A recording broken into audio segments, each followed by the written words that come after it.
those who are sitting, they turn your songbooks to open to 540, 42, 41, 541. And mark that one as the second number, 541, Rainbow Road. Then we'll go to 546, 546, until the storm passes by.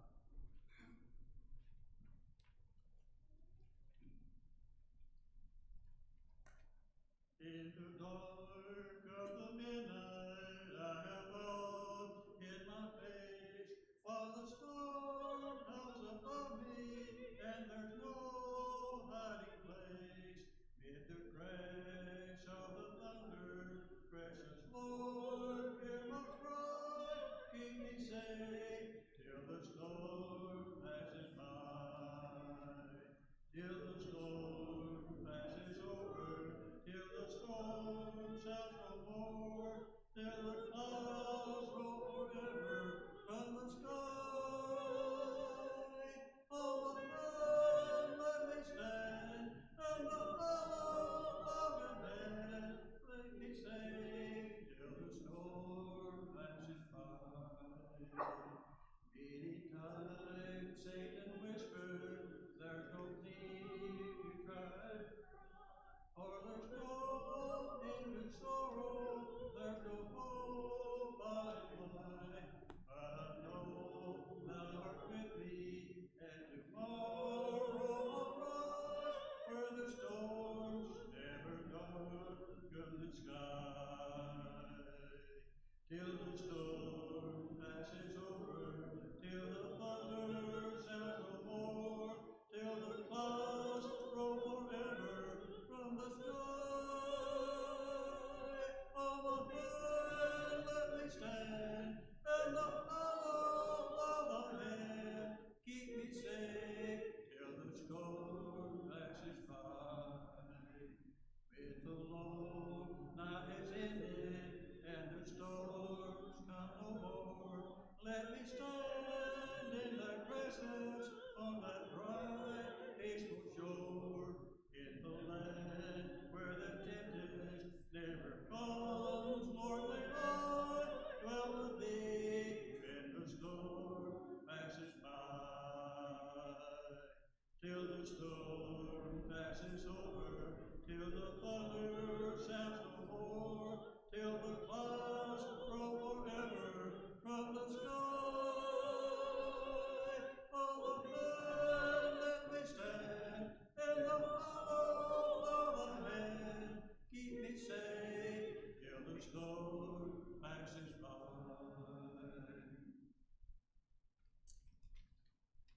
541. 541. Shining every day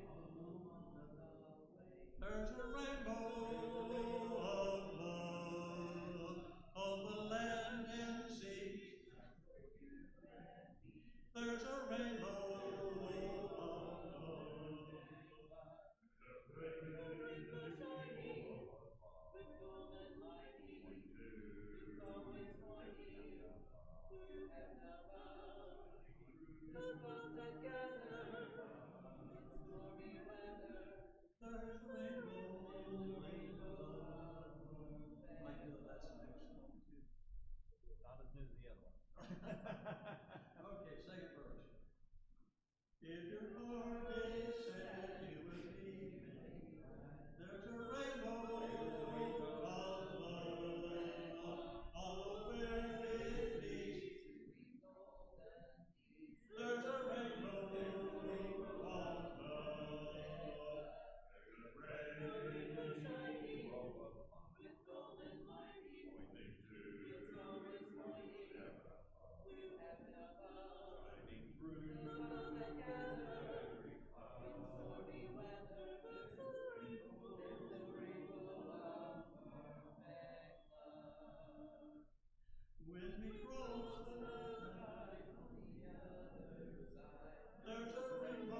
Our Father, we come here tonight in order to think about you, contemplate who you are, what you've done, the kind of God that you are, to remember how faithful you've been throughout the centuries, unchanging, always the same. We live in a time and a culture where everything is changing and changing in ways that we couldn't even fathom 50 years ago. So we're glad to know that there is someone whose character remains the same throughout. Always faithful, always loving, always kind, always there for the hurting and the marginalized. We ask that we would be like you.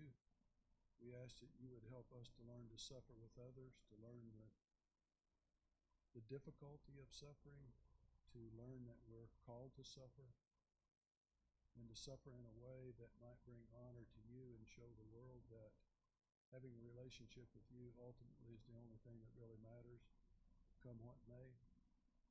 We're thankful for people that we know in our lives that have been stable and faithful throughout our life, so that we have anchors around us to know what life is supposed to be like. We're thankful for our wives, our children, elders, deacons, ministers, all of us trying to glorify and honor you and build up each other. Help us to do that, to continue to do that, to keep trying harder. Bless Steve and Amy and others that are in leadership positions and teachers, and help them and bless them and encourage them and lift them up so that they might in turn do the same for us.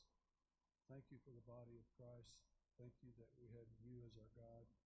And thank you for the opportunity to be here and to think about you. In Christ's name.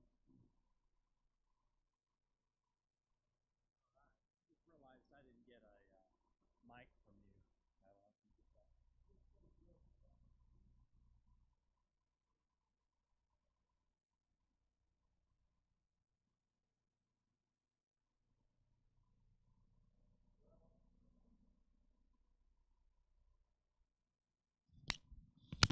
I appreciate, I've got wireless 3 here, Tyler. I appreciate Mike's prayer about suffering. I've been a Cowboys fan my whole life, a Dallas Cowboys, so I know a lot about suffering. It helps to produce, I think, steadfast and maturity in me by suffering with them. And today, we suffered quite a bit. My oldest son is a big fan, and so I, talked with him throughout the game, and I don't think there was any communication after the first quarter, and there was nothing to talk about of any. So, but how about those Chiefs? All I can say is about that, right? Where are we at right now? Is probably halftime by now? I can look it up. I'm sure somebody already has. What is it, Shauna? Down by 6. Okay, so we'll see how that turns out. Well, we have been talking about here Job, and there's been some great statements by Job. The Lord giveth, and the Lord taketh away. Naked I came, naked I go. Will I not accept blessings, hardships as well as blessings from the Lord? And so we've looked at Job so far and found some really just remarkable strength in his suffering. But here in chapter 3, we get some real a dish of reality of the struggle that he's going through, and it gets real. Job 3 opens. After this, Job opened his mouth. So 7 days of silence. And now he opens his mouth and says he curses the day of his birth. And this chapter ends here, verse 24, for my sighings come instead of my bread, and my groanings are poured out like water. For the thing that I fear comes upon me, and what I dread befalls me. I am not at ease, nor am I quiet. I have no rest, but trouble comes. What do you hear in Job's voice here? Yeah, there's just great agony, despair. He wishes he had never been born. I'm going to be talking some about well, suicide in a sense of those who wish their life to end. But sometimes, often when I'm working with a family that maybe has experienced that, and they don't understand it, right? The problem with somebody that takes their life, how many of you in here have a friend or a family member that has completed suicide? Anybody in here? A few of you, yeah. It leaves, though, everybody with this real hole, because we wouldn't understand it. And it makes absolutely no sense, right? I mean, an animal doesn't take its own life. I mean, so we try to understand the most illogical thing that possibly can be there. But sometimes I try to explain it like in 9/11, remember there were people jumping out of those towers. And those people that jumped out of the towers didn't jump out because they wanted to die. They jumped out because they couldn't stay in the heat and smoke any longer, and it was just a way out. And so sometimes it's just a desperate act to end the pain, not end necessarily life. It's just a solution, what they may think at the moment is the only solution. So I hope tonight could be some practical lessons for us who maybe experience someone who is in such a desperate state, or if we happen to be in such a desperate state. But a few things just to remember is if you encounter someone who is talking about using statements of taking their own life, and that's common. A lot of people will talk about that kind of language. They wish you were never been born, or wish they weren't around anymore. It's important, a few things, one to ask very directly, are you saying that you're going to take your life? Are you planning to kill yourself, right? To be very direct and specific with those questions. And studies show you're not going to implant that idea. It's either there or it's not. And asking that very direct gives the person a chance to respond, considering, because sometimes people just use that language and they don't really mean it. But it gives them a chance to, one, it says that you care and you're listening very well to what they're saying, and you want to make sure if you're hearing them correctly. And then, of course, if they say that they are planning to do that, then that leads to a whole other series of steps that you're not going to let them out of your sight until you have some type of expert. That could be on the phone, a suicide hotline person, or some clinical professional to help you talk through that with them. But you want to, whatever they say, to be a good listener, not trying to correct what they're saying or saying, well, you don't mean that, anything like that. And then you want to be able to connect them to resources that they need.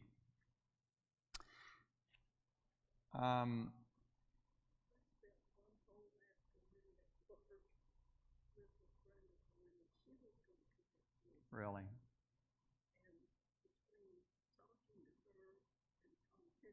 Yeah. Mm-hmm.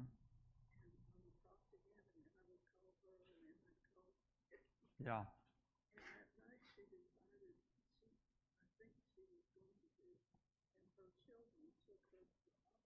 Mm.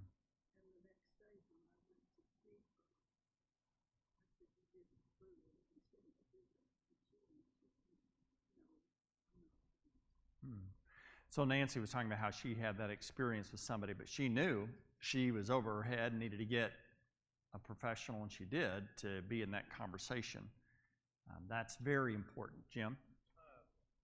We don't hear, I don't know about everybody else, we don't hear a lot about suicide other than what you share with us. Mm-hmm. It's not something that... Yeah. No one puts that, generally advertises when somebody dies. On the news, evidently, it is very serious. And I may be misquoting this number, but it seemed like the other day they said that are using the hotline this past year, there were over 8,000 phone calls to the hotline. So suicide. Yeah. And the military right now, they're having very high numbers for sure with things like that. I'm going to talk a bit about that, but Job says he fears, the thing I fear comes upon me. What is he talking about? What do you think he feared that has come upon him? Oh yeah, all the things we talked about earlier, the death of his children, right? The loss of all his property, his own health. I mean, all the things your greatest fears, he said, have come to reality to him. And, we can all sit and think. I think there's studies that help to assess your stress level by, giving you a list of, mark everything that applies to you. It could be transitions of job, death of loved ones, health, check, go through that. And, he's got all the major things here that he could check off. And but what often gets us is not just one of them, but when they come in clusters of events. I had a chaplain call this afternoon, and a man had died and walked in, and the family member said, it turns out I knew him, the family member, not the one who died, because he works with a fire department in this area. And then so he was telling me a little bit about what had happened, and they found him. And then he proceeds to tell me about how he was just diagnosed with lung cancer for the second time himself. So he's got this, he's got his own health going on. So these things really get us when they come in clusters. All right. And for Job, it's all. Within just one servant hasn't finished after the other brings him news. That's just. And so we all have a breaking point. We all have a point where you can just it's overwhelming. And even a great man like Job has that point. And now he longs, right, to not exist anymore. He says there in verse 13, chapter 3, with kings and counselors of the earth who rebuilt ruins for themselves. It feels like everything he's built is in ruins. And, that can evoke a number of responses. One, a sense of loneliness. There are people in his life, but his wife, but she's telling him just curse God and die. The friends, while they've been doing the right thing so far, they're soon going to open their own mouths and offer no comfort to Job. There is guilt sometimes. We feel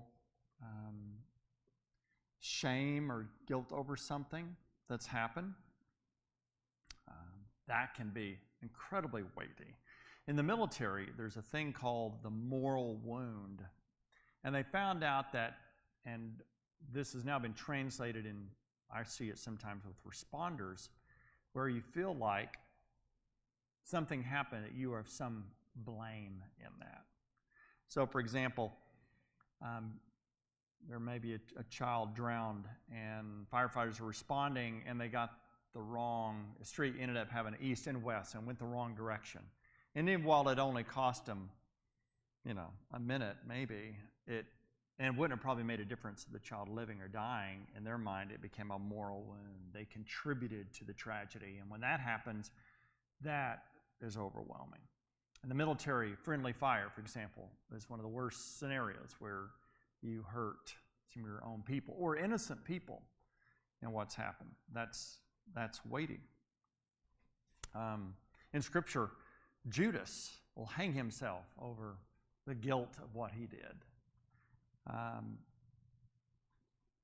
It's important to remember, though, that God can use, right, those even mistakes that we have and failures. He can use those to help make us, to shape us into what His plan for us, like in Ephesians 2:10, or God's workmanship, and that workmanship often comes through, right, molding and fighting again, helping to experience struggles and challenges, help us to be the good work God calls us to be. But Peter also had great guilt for denying, and he went out and wept bitterly, but he allowed Christ to redeem his story, didn't he? And realized they did disqualify him, but but rather shaped him for what he was to do, what was to come of him. So there's loneliness, we may experience guilt, and there's also anger sometimes. Sometimes anger can, in a distorted mind, turn into a self-destructive, often in where I'm going to stick it to you by sticking it to me. It's like the whole, I'm going to drink poison and to make you die. You know, that didn't quite work out, but in the moment, you're so angry. And we've had a number of people that have taken their lives just to stick it to somebody else. Do it in right by the car of his wife, so she'll come out and find him there, or in the garage where when she raises the door, you know, he'll be there hanging, you know, and wanting to to make them suffer. It's incredibly distorted thinking. But yet anger can do that. We get so angry. 2 Samuel 17 tells us about Ahithophel. Ahithophel was one who had been advising David and others. And we're told that when he saw his counsel was not followed, he saddled his donkey, went off home to his own city. He set his house in order, and he hanged himself. And he died and was buried in the tomb of his father, Ahithophel. And then, of course, Samson really took his own life. It's Judges 16. And remember the scenario? Why did he do that? How did he die? You know, it brought the whole house down with pushing those columns. And sometimes we think, well, that was a righteous deed. No, it was all about just anger. He says his words are, O God, that I may be avenged on the Philistines, and for my 2 eyes that they had taken. Samson grasped the 2 middle pillars on which the house rested, and he leaned his weight against it, right, and it collapsed. And he said, this is what he said, let me die with the Philistines.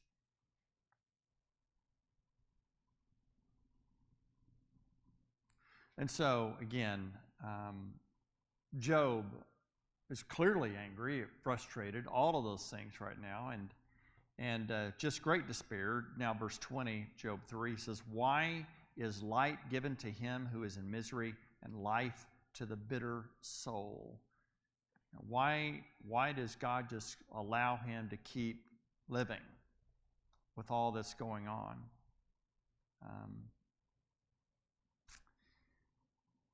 There's also, of course, connected to all this is great stress.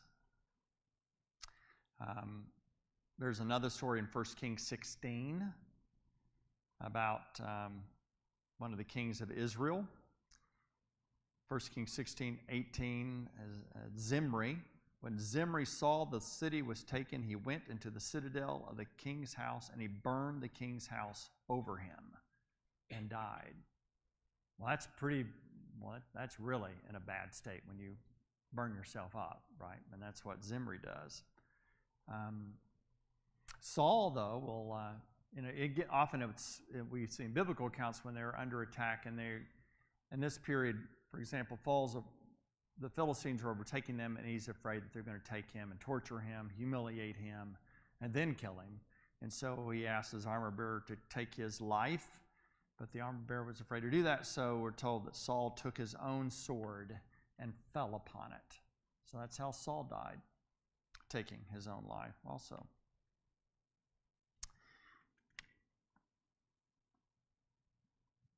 So again, we all have things that we have coping mechanisms, but what do we do when it's overrun? When you feel there is no way out, you're drowning. Job 3, verse 18, he says, there the prisoners are at ease together. They hear not the voice of the taskmaster. The small and the great are there, and the slave is free from his master. He sees death as freedom. In verse 23, God has hedged me in, he's talking about. So just trapped, caught. like a, just that there's no way out. And that's the desperate state some people can get to, where you just feel like there's nowhere to go. The loneliness, guilt, anger, stress. But all that, the last final straw is that sense of hopelessness, that you despair that there is no future, there is no relief, there's no cure, there's no promise that can save you in the situation you are. You're like a bug in a cup that's fallen into a cup. There's nowhere to go. And try as you may, you're not going to get out of this. Well, here's a few maybe things to remember that you can, especially maybe our own self when we might feel a little overwhelmed. Or one is, when you're in such a state, you cannot trust yourself. You cannot lean upon your own understanding in that state. You just can't think clearly. You cannot trust yourself and what you're thinking, what you're reasoning through. There were, many people would jump off the Golden Gate Bridge to take their life. And it is an incredible fall, and many people die, but some live. And they went and interviewed all the people that jumped off the Golden Gate Bridge and that survived. And what do you think they said the moment they jumped off that bridge? That was a stupid decision. Yeah, that soon, that they should not have done that. It's just many of the times that the people make that choice, it's too late. There's no way to back it up. And often when people are in a very desperate state, what do they do to self-medicate? Alcohol, drugs, and of course, many times we have people that take their lives under the influence of something. Now, that also distorts our understanding and thinking. A second thing that I often see is, I talked about sometimes people do it to stick it to somebody, but that's not most of the time. Most of the time, people take their life, and in their mind, they think it's going to help everybody else. That this is going to be a relief. I've been a burden on people around me, and this is going to help them. They don't have to deal with me anymore. Right? And of course, that's a lie. That doesn't help anybody. I've never been in their situation where somebody took their life and then somebody said, I'm sure glad he's out of the way. That never, right, has ever happened. And I guarantee you, if, there was a girl in my class I grew up with at Shady Point. In a class of like 9 kids, you kind of know the families. And we were in the 2nd grade, and her dad took his own life. It was interesting, that day before, he told my dad, he said, yeah, Don, I appreciate you, and you just seem to have a lot of things going for you. And then he, obviously he was in a state of real despair, and they had no idea. But that really, this girl, it really messed her up, and you can imagine children who, of course, for a child, how do you think they're going to define that happened? I wasn't good enough, right? Or it was my fault. That's how they're typically going to interpret that. If I just clean my room better, or something. The most outlandish, crazy things. And yet, but in that, often the parent's mind, that this is going to be better for them. No, absolutely not. It's not going to be better for them.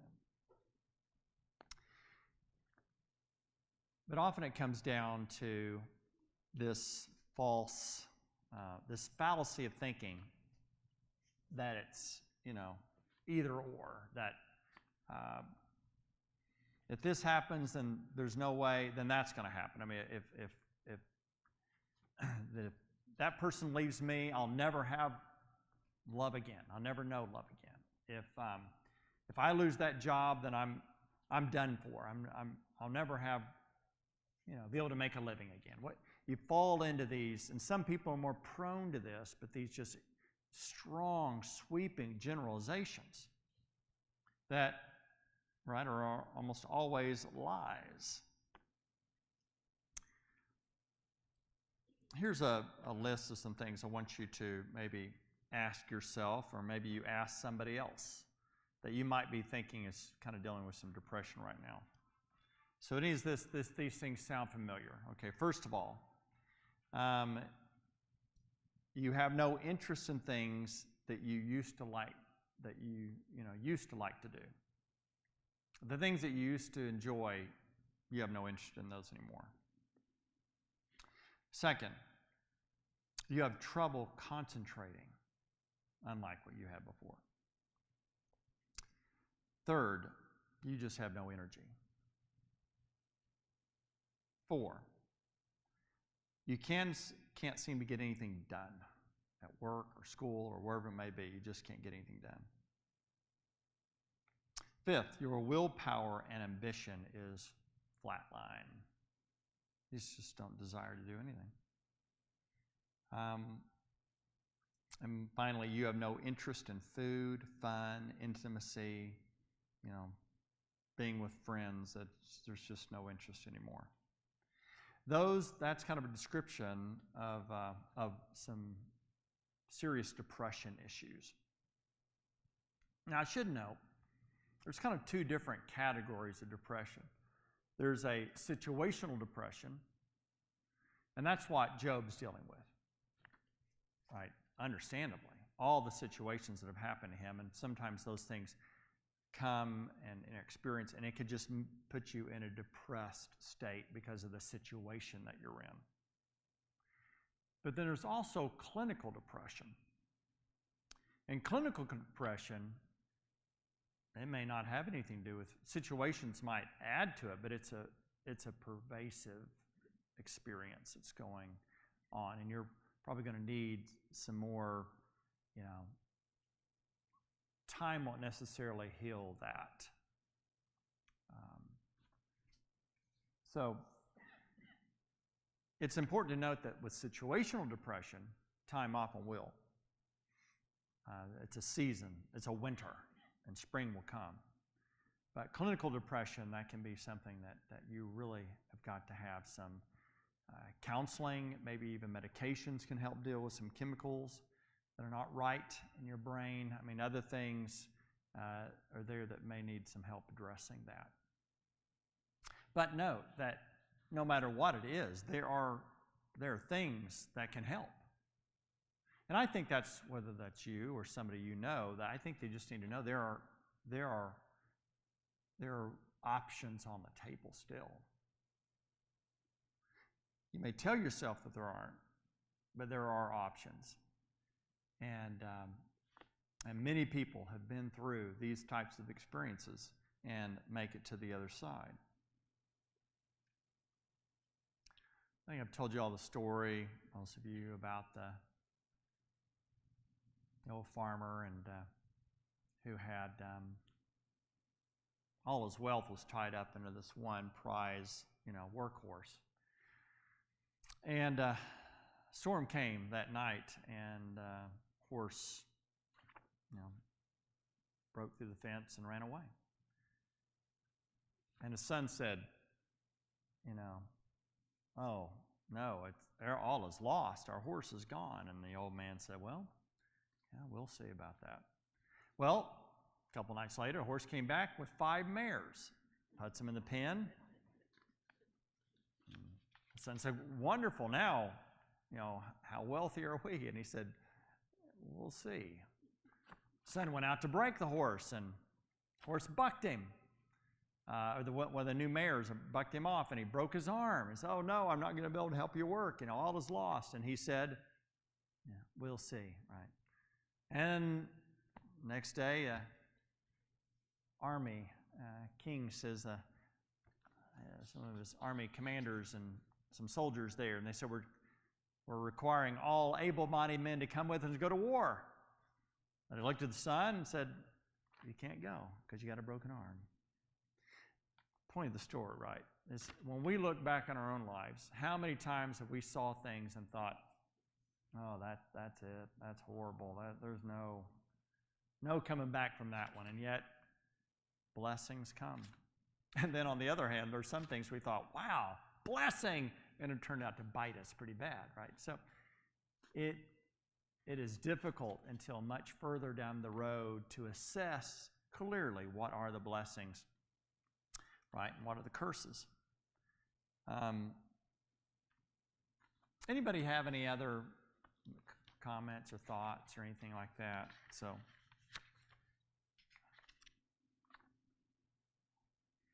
Dwight, I'm going to put you on the spot. Okay. Now, how old were you when you woke up from a nap and you were paralyzed? 1 year old. 1 year old, 1 year old. So that pretty well you didn't know much of life without that experience, but there had to be some times that was pretty frustrating. Generally, no, but I would say there's a lot of inconvenience that can sometimes make you wish weren't there. Yeah, yeah. How do you think your experience shaped your life? I think a lot of it's my nature to be optimistic. So at least for me, I'm always looking for the good of things versus being down about it. Interesting, yeah. And so I think that's because of my nature, but because of my world with other disabled people, I know that their experience is far different from mine. Yeah, yeah. And I think that is valuable to see. I think the value is one of our young women here is going to be her plan is to be a physical therapist and to go back to work at the hospital that she had a number of surgeries at when she was young. And I think that it's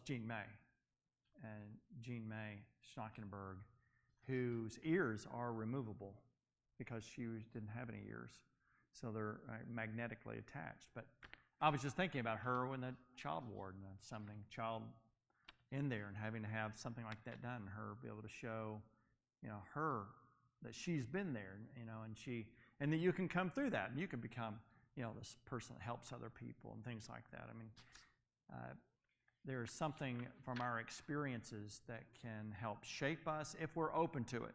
You can be bitter and gripe about what coulda, shoulda, or you can say, I want to see how God might be able to use these things to His glory.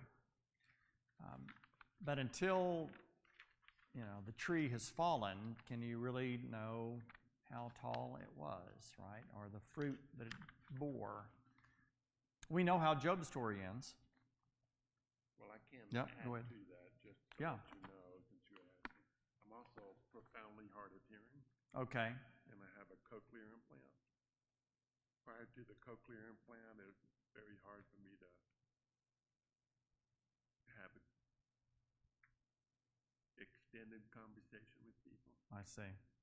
And choosing between being hard of hearing and in a wheelchair, I'd much rather only be in a wheelchair. Really, the wheelchair was harder for you than the hard of hearing. the hard of hearing is harder than the wheelchair. The reason being is because that's how we all have relationships. That's how we relate, communicate, and that runs in the family, right? That there's some issues with the hearing. Whatever happened to me made it worse. It That is it- a family deal. But yours enhanced that problem. Okay. And so,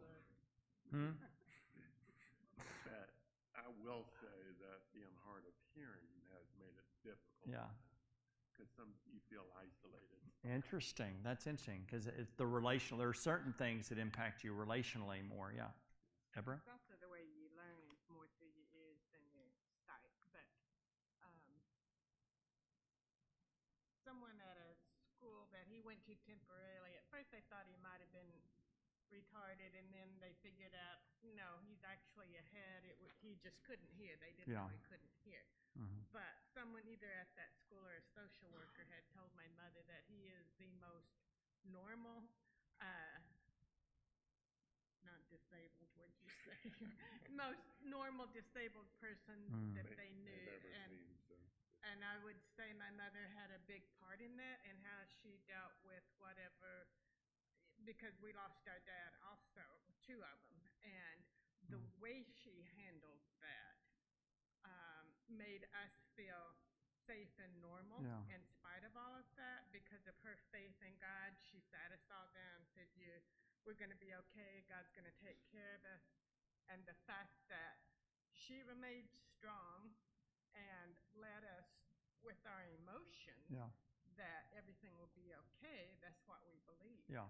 And that, I think, made a huge part in how everything turned out.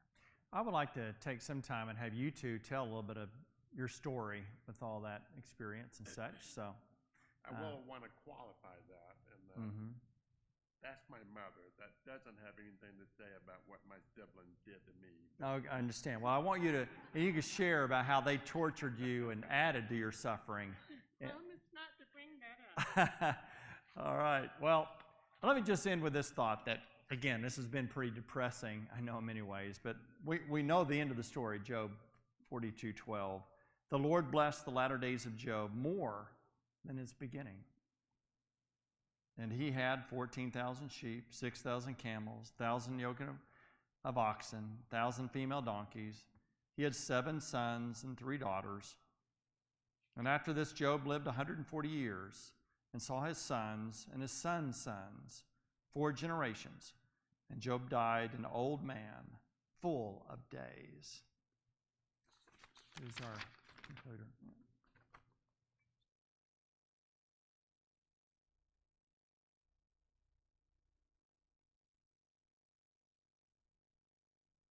This evening, that need to take the Lord's Supper here and here. Yeah. Anyone else? I think you already have yours, right? Yeah. Okay, not we'll offer a prayer. Our Father in heaven, we are thankful for this day that we get together and encourage one another with your word and your wisdom. And we thank you for your Son. We know that he came and was that sacrifice for us, for our sins. And we remember his body that was given for us in this time with this bread. And we pray for these ones that they will deeply remember that great sacrifice for them. In Jesus' name, amen.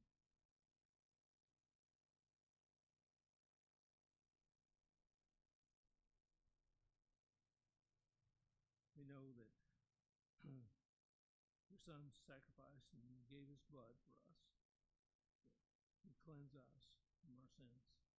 We thank you that we can have this fruit of the vine available today for those who are here and can take this and remember that great love that was given for them. In your Son's name we pray. Amen.